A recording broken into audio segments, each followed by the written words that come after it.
Salutations à tous nos fidèles amis internautes. C'est avec un enthousiasme débordant que nous vous présentons votre rubrique hebdomadaire débriefing de la semaine sportive d'Innovation Sport. Comme à l'accoutumée, commençons par les informations locales. Dans le cadre de la première tranche de la dernière journée des phases de groupe du championnat national spécial D1, le Violette, déjà qualifié, consolide sa place de leader avec une victoire 1-0 au départ du Racing Club haïtien. Baltimore s'impose 2-0 face aux Tempêtes, confirmant ainsi son statut de favori. Dans le sud du pays, Juventus et Cavalli se quittent sur un match nul 1-1. Malgré ce résultat, Juventus FC se qualifie pour les playoffs. Restons sur le plan national avec nos expatriés. Grâce à une saison exceptionnelle ponctuée de 13 buts en 16 matchs, Melchida Dumornay figure dans le 11 type de la saison. La native de Mirbalais a également délivré une passe décisive contre Dijon, permettant aux Fenotes d'accéder à la finale du championnat. Elles affronteront le Paris Saint-Germain pour tenter de remporter le D1 Arkema cette saison. Autre fait marquant, l'Olympique de Marseille féminin et le RC Lens sont promus en D1 Arkema pour la saison prochaine. Plusieurs joueuses haïtiennes y évolueront en 2025-2026, notamment Jennifer Limage, Tabitha Joseph, Maudelyne Maury et Chelsea Domo, pour ne citer qu'elles. Nous leur souhaitons une excellente saison.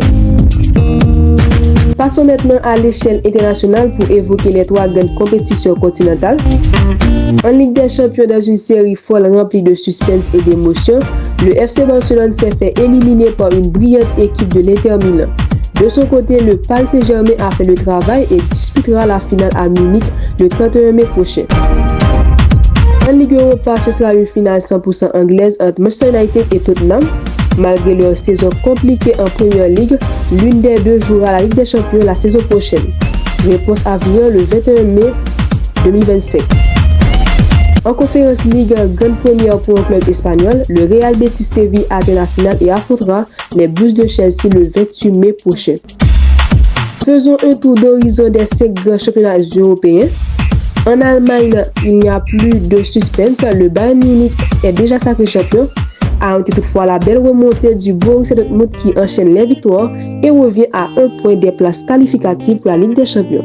En Italie, le Napoli fait un faux pas à 2 journées de la fin et ne compte plus qu'un point d'avance sur l'Inter Milan qui continue de mettre la pression. Derrière, la course à la Ligue des Champions reste très serrée, seulement 6 points séparent l'Atalanta 3e de Bologne 7e. En Angleterre, Manchester City laisse filer des points précieux avec un match nul vierge face à Southampton. Nottingham Forest 7e voit ses espoirs de qualification en Ligue des Champions s'amenuiser peu à peu.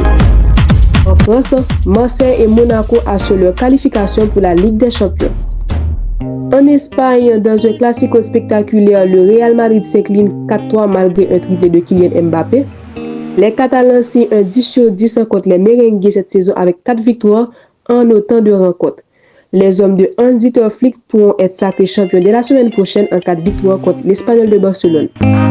De son côté, l'Atlético Madrid écrase le Real Sociedad 4-0 grâce à un quadruplé d'Alexander Sørloth en première mi-temps. Direction les États-Unis maintenant pour un point sur les playoffs NBA. À l'Est, les choses deviennent sérieuses. Les Boston Celtics réduisent l'écart dans leur série contre les New York Knicks de 1. Les Cleveland remportent leur premier tour de la série face aux Indiana Pacers, eux aussi à 2-1. À l'Ouest, la bataille reste très serrée.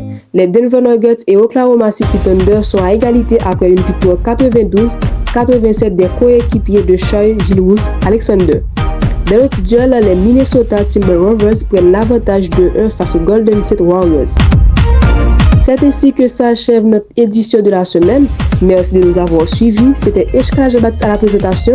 Passez une excellente semaine en notre compagnie et rendez-vous la semaine prochaine pour une nouvelle édition.